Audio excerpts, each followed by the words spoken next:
उतनी दूर से यहाँ आया हूँ, इसलिए हे गुरुवर आप अगर अंतर्यामी हैं मुझे दर्शन दीजिए। सज्जनों, आचार्य गोविंद पाद समाधि में लीन था और जैसे शंकराचार्य के हृदय के पुकार को सुना, समाधि को तोड़ा और वह केवाड़ी खोला, आचार्य शंकर को सीने से लगा लिया। कहा मेरे बेटा देखो ये लाइन में बहुत सारे साधु लगे हुए हैं, लेकिन मैंने गेट नहीं खोला। तुम्हारे जैसे अगर श्रद्धावान प्रेमी भक्त मिल जाता है जो हृदय से पुकार लगाता है, समाधि छोड़ के आना पड़ता है। अभी क्या सुने हैं पाठ में, जीवन मुक्त ब्रह्म पर चरित सुनहि तजि ध्यान, जे हरि कथा न करहि रति तिनके यह पाषाण। जीवन मुक्त महापुरुष जिनको यह संसार सागर से जो अपने आप को ऊपर उठा लिया है, जो परमात्मा को प्राप्त कर लिए हैं, जो अखंड मोक्ष को प्राप्त कर लिए हैं, ऐसे महापुरुष समाधि को छोड़ करके सत्संग करने के लिए आते हैं। मानगंज से हमारे ओंकारेश्वर जी महाराज आए हैं। कितना दुर्लभ समय यहाँ दिए हैं 2 दिन। यह दुर्लभ समय का 3 लोग के संपदा दे करके भी सत्संग के तुलना नहीं कर पाएगा। यह सत्संग की इतनी कीमत है संतों के वचन का, 3 लोग के संपदा को दे करके भी सत्संग के बराबरी कोई नहीं कर पाएगा। ऐसे दुर्लभ समय हमारे आपके बीच में दिया है, जब महापुरुष लोग समाधि को छोड़ करके सत्संग करने के लिए आया है। सत्संग करके करते हैं क्या हम लोग 1 घंटा के लिए घर द्वार का काम नहीं छूटता है, 1-2 घंटा के लिए सत्संग में समय नहीं मिलता है। यही श्रद्धा ईश्वर का दर्शन कराता है, यही श्रद्धा के अभाव में संशय के कारण नरक भी जाता है। अगर श्रद्धा था शंकराचार्य को सीने से लगा करके कहा बेटा ब्रह्मा जी ने तुम्हारा आयु 8 वर्ष ही दिया है, लेकिन तुम बड़ा होनहार बालक है, आने वाले समय में होने वाले मानवों का तुम मार्गदर्शन करेगा, आने वाले समय में होने वाले मानवों को तुम रास्ता दिखाएगा, धर्म का तुम पालन करेगा और तुम्हें यह सभ्यता धर्म पुस्तकों के ज्ञान को तुम आगे बढ़ाएगा, मानवों को तुम्हें धर्म में जोड़ोगे और आने वाले समय में तुम्हारा यश जयकार होगा बेटा। ऐसे यशस्वी बालक का उम्र शंकराचार्य जी महाराज का उम्र ब्रह्मा ने 8 वर्ष ही दिया है। आज मैं ब्रह्मा के सृष्टि के यह नियम को बदलता हूँ और 8 वर्ष से आज तुम्हारा उम्र 16 वर्ष हो गया। ऐसा आशीर्वाद आचार्य गोविंद पाद ने दिया उनको। सुन रहे हैं, और देख रहे हैं समासीन को सत्संग करने आया है। आचार्य गोविंद पाद ने आशीर्वाद क्या दिया कि बेटा तुम्हारे जैसे होनहार बालक का जो देश के समाज के विषय सब लोगों को मार्ग दिखाएगा, ज्ञान देगा, धर्म का रक्षा करेगा, ऐसे होनहार बालक का आयु ब्रह्मा ने 8 वर्ष ही दिया है। आज मैं ब्रह्मा के आयु को काट करके मैं 8 से 16 बढ़ा देता हूँ। पलटू लिखा नसीब का संत देते हैं फेर, दिल नहीं सका अपना ताको लगा दे। अगर दिल सही रहेगा ना, संत के दरबार में आएंगे। सत्संग का इतनी महत्व है, जब तक आप सत्संग में बैठे रहेंगे आपके पूर्वज जो मर मर के गया है सभी लोगों को यह सत्संग का लाभ प्राप्त हो रहा है। यह नहीं जानेंगे खाली हमको ही हो रहा है। आपके कुल में अगर एक भक्त जन्म लेगा तो जितने मर मर के गया है पूर्वज, वह भक्ति के प्रकाश में सभी लोग लाभान्वित होगा। घर में अगर दीपक जलता है खाली आपको ही प्रकाश होता है, पूरा घर में लाइट होता है।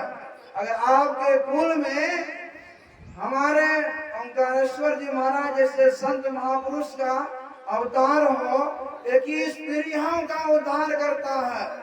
यह एक पीढ़ी कौन के 21 पीढ़ियों का उद्धार होता है।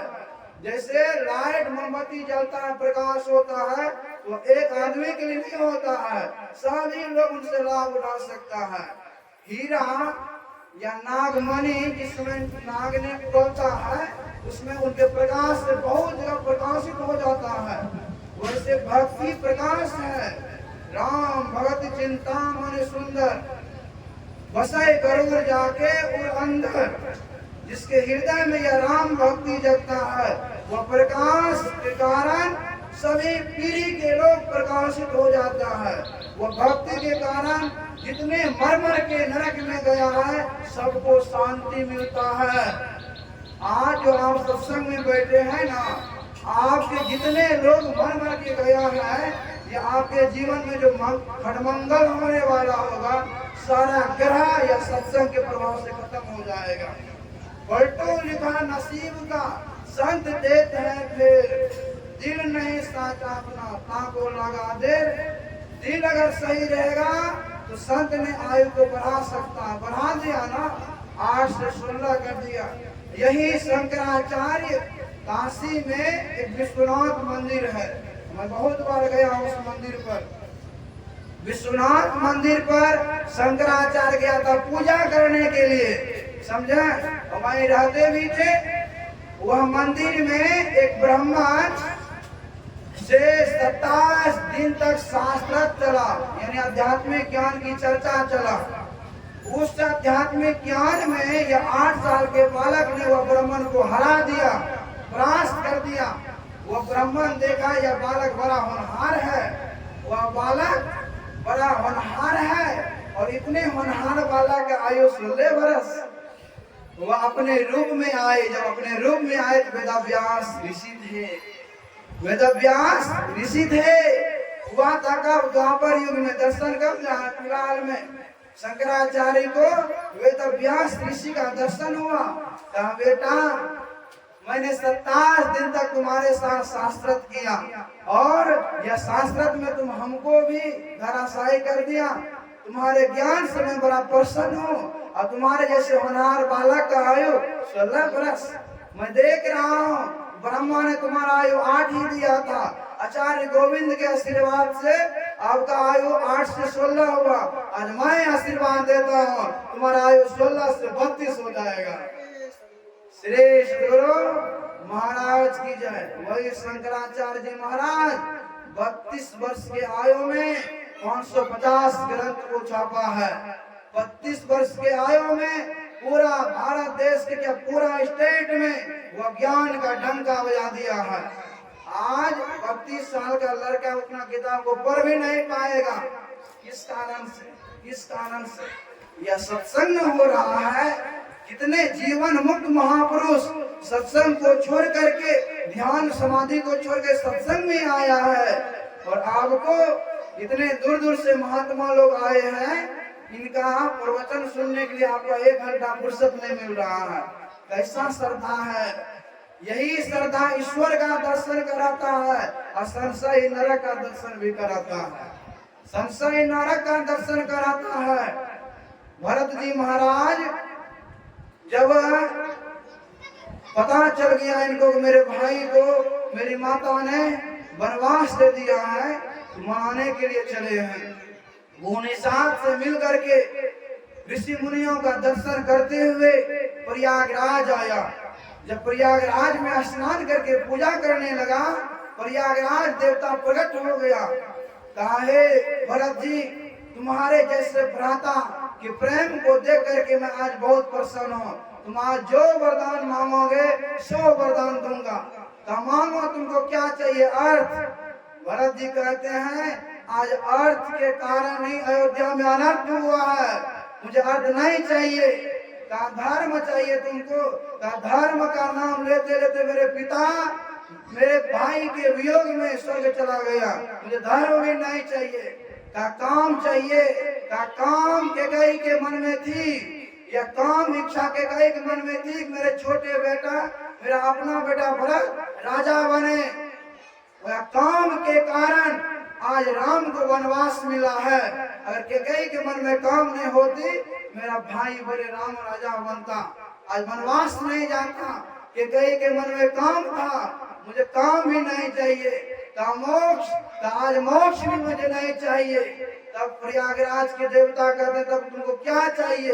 अगर देना ही चाहते हैं, अगर कुछ देना ही चाहते हैं, मुझे जन्म जन्म से वह प्रभु श्री राम के चरणों में प्रेम दे दीजिए। कैसा भाई है, कैसा भाई है। अर्थ नहीं चाहिए, धर्म नहीं चाहिए, काम नहीं चाहिए, मोक्ष नहीं चाहिए, चाहिए क्या? अपने भाई के चरणों में प्रेम चाहिए। अगर ऐसा भाई घर घर में रहेगा, किसी घर में संकट आएगा। रावण के यहाँ जब तक विभीषण था, रावण का बाल विवाह का नहीं हुआ। जब यही विभीषण रावण से फूटा, पूरा रावण का सत्यानाश हो गया, पूरा लंका का सत्यानाश हो गया, सारा राक्षस का विध्वंस हो गया। घर का विद्या लंका ढाले, जयतीन कहानी है। अगर आपका मां रुस गया कोई बात नहीं है, पिता रुस गया कोई बात नहीं है, पत्नी रुस गया कोई बात नहीं है, और कोई रुस गया कोई बात नहीं है। अगर भाई जिस दिन आपका रुस जाएगा, भाई से द्रोह करेंगे या भाई के कारण आपका सर्वनाश हो जाएगा। आज रावण को भाई के कारण ही उनका सर्वनाश हुआ। भगवान श्री राम बहुत बाण चलाए थे, लेकिन रावण नहीं मारा था। यही विभीषण ने कहा नाभि में अमृत का वास है, अब नाभि में बाण मारिए। अग्नि शास्त्र मारा, फिर ब्रह्मास्त्र मारा, तब रावण मारा गया। घर की विद्या लंका ढाले, रावण के नाभि में अमृत छिपा हुआ था। विभीषण ने कहा प्रभु इनके नाभि में अमृत है, नाभि में बाण मारिए। अगस्त मुनि ने अग्नि शास्त्र को दिया था, वह मारा, उसके बाद ब्रह्मास्त्र चलाया, तब रावण का मृत्यु हुआ। वो जानता था उनके रावण के पेट में था, नाभि में अमृत था, भाइये ने बताया उनका, नहीं तो मरता। घर की विद्या लंका ढाए। अगर हमारे भाई भाई में मिलन हो, बहन बहन में मेल हो, सत्संगी संगी में मेल हो, परिवार परिवार में मेल हो, यही परिवार एक दिन पूरा समाज में यश फैलाएगा। महाभारत युद्ध होने वाला था, विदुर के पास आशीर्वाद लेने के लिए पांडव गया था, मुझे आशीर्वाद दीजिए, मैं यह संग्राम में विजय प्राप्त होऊंगा। विदुर नीति में यह ज्ञान लिखा हुआ है। विदुर जी महाराज ने क्या कहा कि अरे पांडव तुम 5 भाई है और तुम्हारे पास एक भी सेना नहीं है, कौरव 100 भाई है, उनके पास बहुत सारे सेना है। अगर तुम विजय चाहता है तो एक सूत्र को जान लो। क्या सूत्र है? युधिष्ठिर हाथ जोड़ करके पूछते हैं क्या सूत्र है? तो अगर तुम विजय प्राप्त करना चाहते हो तो 5 भाई पांडव एक सूत्र में बंध जाओ। एक सूत्र में बंधने का क्या मतलब? 5 का विचार एक होनी चाहिए। कृष्ण भगवान के कहने पर सब लोग रहना। अगर अपने अपने विचार के चलाओगे ना, कभी नहीं महाभारत में जीत पाओगे। विदुर के कहना मान लिया युधिष्ठिर ने, और भगवान कृष्ण ने जो जो बात कहा सो वो किया। जो जो युधिष्ठिर ने कहा, चारों भाई ने बात को माना। आज क्या हुआ? 5 भाई पांडव 100 भाई कौरव का सत्यानाश करके पूरा सैनिक को विध्वंस कर दिया। इस कारण से अगर भाई भाई में मेल रहेगा, परिवार परिवार में मेल रहेगा, सत्संगी सत्संगी में मेल रहेगा, साधु साधु में मेल रहेगा। थे अंध बने फिरते बाहिर, अंतर पद भेद न थे जाहिर, हमें ढोल पिटाए सुझा दिया गुरु साहब बाबा देवी ने। जब गुरु महाराज नहीं हुआ था, अंधकार में भटकते थे अंध बने फिरते बाहर, बाहर में भटकते थे। गुरु महाराज कितना कष्ट को सह करके यह ज्ञान को सुरक्षित रखा, कितना कष्ट दुख को सह करके सारा समाज में यह ज्ञान का प्रचार किया। जब गुरु महाराज नहीं था क्या थे? वो ज्ञान अंधकार में भटकते थे अंध बने फिरते बाहर, अंतर पद भेद न थे जाहिर, हमें ढोल पिटाई सुझा दिया गुरु साहब बाबा देवी ने। अगर गुरुदेव नहीं रहता क्या हालत होती हम लोगों का? क्या हालत होता अभी के लोगों का? तो गुरु महाराज इतने कष्ट को सह करके, दुख को सह करके यह संत मत के ज्ञान को गली गली में प्रचार किया है। हमें ढोल पिटार सुझाए दिया गुरु साहब बाबा देवी ने। सत्संगी का क्या मतलब है कि गुरु के ज्ञान को अब यहीं समाप्त कर दे। सत्संगी का मतलब है सब मिलजुल करके यह ज्ञान को और प्रचार कराए, घर घर में सत्संगी बनाए, घर घर के लोग सत्संगी बने, गुरु का ज्ञान रखे, यही तो काम है। गुरु महाराज 1919 में बाबा देवी साहब का शरीर छूटा है। यह एक संस्मरण का करके खत्म करता हूँ बात में। 1919 में बाबा देवी साहब का शरीर छूटा और 1940 में पदावली के पद की रचना हुई और 21 वर्ष के बाद गुरु महाराज क्या कहते हैं, जागृत जिंदा सतगुरु जग में सब जिनको कर जोड़ा रे, बाबा सतगुरु देवी साहब जापत को में चेरा रे। सतगुरु कभी मरते नहीं है, सतगुरु का ज्ञान कभी मरता नहीं है। सतगुरु और सतगुरु का ज्ञान सदैव चिरकाल जिंदा ही रहता है, जगे ही रहते हैं। 21 वर्ष पहले बाबा देवी साहब का शरीर छूट गया, अब 40 में यह पद की रचना किया गया और कहते हैं जागृत जिंदा। सतगुरु कभी मरते नहीं हैं, सतगुरु कभी सोते नहीं हैं। आज भगवान बुद्ध को कितना समय हो गया, चरणदास जी महाराज कितना समय हो गया, मीराबाई कितना समय हो गया, आज उनका पूजा हो रहा है। किस कारण से? आज आपके 3 पीढ़ी का नाम नहीं जानते हैं, 3 पीढ़ी का नाम को याद नहीं रखते हैं। आज मीराबाई को शरीर छोड़े बहुत दिन हो गया है, भगवान बुद्ध को बहुत दिन हो गया है, शंकराचार्य को बहुत दिन हो गया, चरणदास जी महाराज को, कबीर साहब को बहुत दिन हो गया। आज उनकी पूजा हो रहा है। किस कारण से? सदगुरु कभी मरते नहीं है। या वेद व्यास में द्वापर युग में हुआ था, लेकिन फिलहाल में शंकराचार्य को दर्शन दिया है। किस कारण से? सदगुरु कभी मरते नहीं है। 31 तारीख 5वां महीना 1905 में बाबा देवी साहब नंदन बाबा को कहा इधर आइए, आया, एक आवेदन पत्र लिखिए। नंदन बाबा लिखने लगे, क्या लिखते हैं, लाला संत तुमको भोजन मिले या नहीं मिले, पूरा संत मत के मजहब में तुम्हारे बराबरी का कोई नहीं होगा। ये 31/5/1905 में यह आशीर्वाद गुरु महाराज को प्राप्त था बाबा देवी साहब का। क्या कहा, लाला भोजन मिले या नहीं मिले, पूरा संत मत के मजहब में तुम्हारे बराबरी का कोई नहीं होगा। क्या बाबा देवी साहब को एक ही सेवक था, इतना सेवक था, लेकिन गुरु महाराज को ऐसा आशीर्वाद क्यों मिला? गुरु महाराज इतना योग्य था, इतना पात्रता था, इतना ही आज्ञाकारी था, इतना ही शुद्ध था, पवित्र था अंदर बाहर से। यह गुरु महाराज को ऐसा वरदान मिला और गुरु महाराज बाबा देवी साहब के ज्ञान को सिर पे रख करके गली गली में जाकर के हम लोगों को सुना दिया है। हम लोग का काम है यह संगमत को और बढ़ाइए, मिलजुल करके रहिए। हमारे गोविंदर बाबू ने यह संगमत संघ का कार्यक्रम रखा है। माता जी के शरीर छूटने के उपरांत संतोष बाबू का इसमें मुख्य दान रहा, इनके विशेष आग्रह रहा। मैं गुरु महाराज से प्रार्थना करता हूँ आत्मा को शांति मिले। गुरु महाराज उनको अपने शरण में तो लिए ही थे, जहाँ भी रहे शांति मिले। हमारे स्वामी ओंकारेश्वर आनंद जी महाराज मंच पर मंचासीन है। ये बड़े विद्वान महापुरुष है, पढ़े लिखे हैं और अखंड बाल ब्रह्मचारी हैं। इनके आश्रम में साल भर तक ध्यान होता है, वर्षावार ध्यान चलता है और अधिकतर यह ध्यान साधना में ही लीन रहते हैं। उन्हीं के अमृतमय प्रवचन को सुनिए और आप अपने जीवन को कृतार्थ बनाइए। बोलिए प्रेम से श्री सद्गुरु महाराज की जय।